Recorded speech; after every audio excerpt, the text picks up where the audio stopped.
Hey friend, welcome back to another episode of the Leveraging Gifts podcast. I'm your host, Anquilla Bello. Lately, I've been having conversations with friends, family members, and community members about the power of words and being intentional about what you say. Oftentimes, we'll say things offhandedly out of frustration or because we're trying to be funny. And what we don't realize is that those words we're saying are writing our life's story. And the trippy part about all of this is that the more you say those words, the more you start to believe them as truth. Because once you hear something for so long over and over again, or you recite it, that thing becomes ingrained in you and then it starts to become your truth. And the thing about beliefs, or what we believe to be true, is that once you believe something, it's literally recited over and over in your mind. We have 70,000 thoughts going through our minds on a daily basis. And those thoughts lead to how we feel, and what we feel lead to our actions. So if we're saying something over and over, and that thing that we're saying becomes ingrained in us as a belief, that belief now is on repeat in our mind, and it leads to certain emotions, positive emotions, negative emotions, emotions of sadness, of joy, of happiness,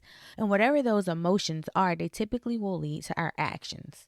And our actions produce what we see around us. The very idea that what we say out of our mouths continually is actually writing our life story is a bit trippy, because then it makes you stop and think, what have I been saying? What have I been speaking about my own life? Think about it this way. Usually when an author is writing a book, they're either typing the story or they're using pen and paper or pencil and paper, right? It's a physical act. There's typing, there's pen and paper, but some authors may use the dictation feature that a lot of word processors have. So instead of them writing or typing, they may start to just begin to speak the story into their word processor. And as they're speaking the story, the words are being written. As you're speaking these things out loud, the story of your life is being written. So that makes me wonder, how often have you said things that you didn't fully mean, but then you begin to start to see those things as a part of your reality? And you begin to wonder, why is this something that's continually happening in my life? An example could be you're continually saying, man, I can't get this weight off. It's just so hard for me to lose weight. I can't maintain my ideal weight. And you say that thing so much, you say it over and over again, and then 6 months later, even though you have tried working out, you fixed your diet, you've went from plan to plan and done all these different things, you're at the same weight. The problem there, if we really think about it, is that those words that you said, because you said them so often, they became your belief, and you believed that you couldn't lose the weight. You believed that your body would never change. And you literally started to believe that because you started by saying the words. Words have so much power, and we forget that. We forget how intentional we need to be when it comes to what we say. And if you're a parent, you think back to when your child was little, you were very intentional about the things that you told them, or you were very intentional about the things that they said out loud. If they said they couldn't do something, or they said something bad or mean, you were like, hey, don't say that. Don't say can't. Say I'm learning, or I'm trying, or you told them not to say certain things that you thought was belittling to another person, or you stopped people if they were saying things to your children that you felt would affect them in a certain way. But the problem becomes, once they're no longer super little, when they're past the ages of 5 or 7 or 8, we begin to say things to them and to ourselves, especially ourselves, not realizing that we're still creating that same narrative. If you have a kid who may actually, in reality, as you can see, take a long time to clean their room. I'm going to use a trivial example here, right? You feel that they take way too long to clean their room. It should be a 30, maybe 45-minute process, and it's taking them 3 hours. And you tend to say, oh my gosh, why does it always take you all day to clean your room? Like, you're in there for 5 hours. That makes no sense. Every time you clean your room, it takes all day long. Can you move faster? Why does it take so long? And you're constantly saying that. So now what you're doing is you're writing the story for that child. You're ingraining that belief in them that it takes them a long time, because then they start to believe it takes them a long time. So then when they start moving, instead of them moving faster, instead of them moving at a different pace, they may even start moving slower because it already takes me a long time.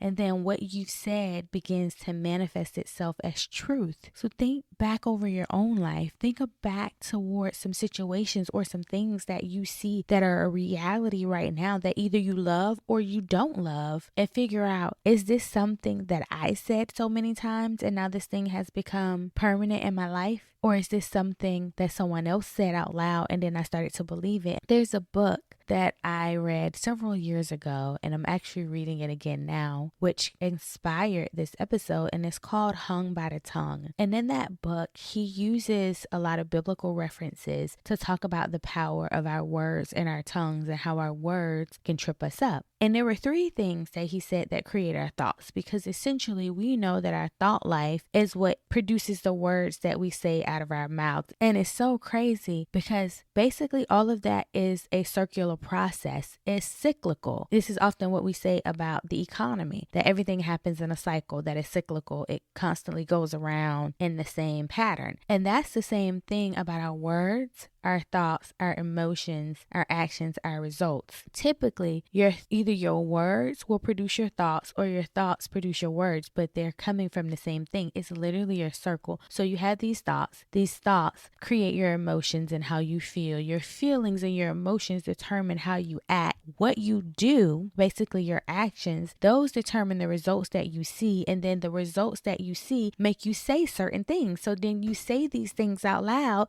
and these things again become your thoughts and beliefs. Then your thoughts and beliefs lead to your emotions. Your emotions and feelings lead to your actions and results, and it goes right back to the words that you say out of your mouth. So if you want to see something different in the natural, then you have to start saying something different. It doesn't matter what you're actually seeing in front of you. You have to start saying the things that you actually want to see. And then this actually does take me to the Word of God, because it tells us that faith is the evidence of things not seen. So let's think about that for a second. Not seen. If something is not seen, it's not in a physical realm. So having faith means that you believe that there's a truth that you may not see in the moment. That there may be something happening right now that's fact, but there's a absolute truth that you don't see in the moment, and you believe that truth over what you're seeing in your reality. To make it more plain, I would tell you to think about things like physics, aerodynamics. Those things have absolute truths. No matter what we see or believe, there are certain things in physics, what goes up must come down. It's just going to happen. Even if we don't see it coming down, eventually it's going to come down, because that's an absolute truth. There's a speed limit, right? There's a posted speed limit that you can drive. It may be 40 miles per hour. That's the law. That's a fact, right? However,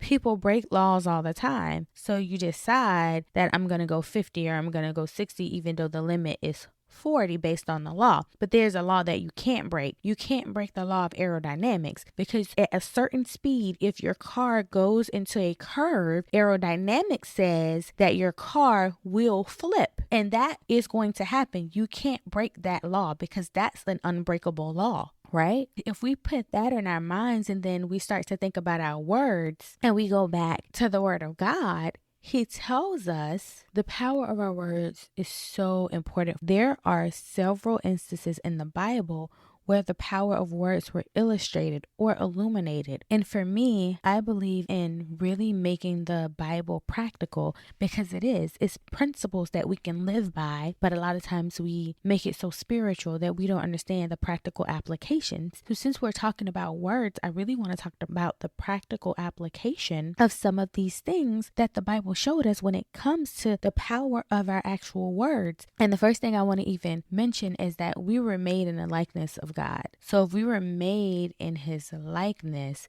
and we think about how he created the world that we see and that we live in, it was through the power of his spoken word. He said, and then it was so. So if we're created in his image, then that means our words have power. We say, and then it is so. So if our words have power because we're created in his image, then it makes sense that we should be mindful of the things that we say because we're producing life. It even tells us that life and death is in the power of the tongue. If that wasn't true, then it wouldn't have been in the word of God. So if life and death resides in your mouth, it resides in the words that you say and that you speak. So it brings me to the conclusion that I should be mindful of what I say and what I speak, because I'm either creating life for myself or for a particular situation, or I'm bringing death to a particular situation. And a lot of times when we think about death, we literally think like death, like, oh my God, somebody's going to die. But no, death to like whatever you really want to happen. I use weight because it's something we can kind of literally tangibly see. If you want to lose weight, but you're constantly saying you can't, you're bringing death to the very ability of you being able to lose weight. If you want to get the promotion, but you're saying you're underqualified, you're killing your opportunity to even get the promotion with your own words, because you'll start to believe that. Those words, when you say it enough, will make you start to believe that you're underqualified. And then when you get ready to go to even fill out the application, you'll feel so anxious, so nervous, so unsure of yourself. That's those emotions again, that you won't fill out the application. And then when you don't fill out the application, of course, you're not going to get the position. So your actions were to not fill out the application. And then that led to the results of you not getting the promotion. And then what happens? You're still in the same position. And so now you're looking at the reality. See, I knew I couldn't get a promotion. And now you're saying those things over and over again. I'll never get a promotion. And then you're thinking, I'll never get a promotion. But it literally started with your thoughts. So what if you reframe that? What if you thought, dang, I deserve a promotion. A promotion is in my future. I can feel promotion coming. I know that promotion is mine. I've been doing this work and I'm great at it. I can't wait to be promoted. That creates a different feeling within you. It creates a level of excitement. It creates a level of knowing, right? So then with that feeling, you go and you fill out the application because you already know the promotion is mine. You've said it. You've thought it. You've felt it. So then your action is to do the application. And if you get the interview, you interview for it and you interview for it from a level of confidence because you already believe, because you've said it enough that it's yours. And from there, you get the job, you get the promotion. So then your results is, dang, I got the promotion. So we have to understand how powerful our words are.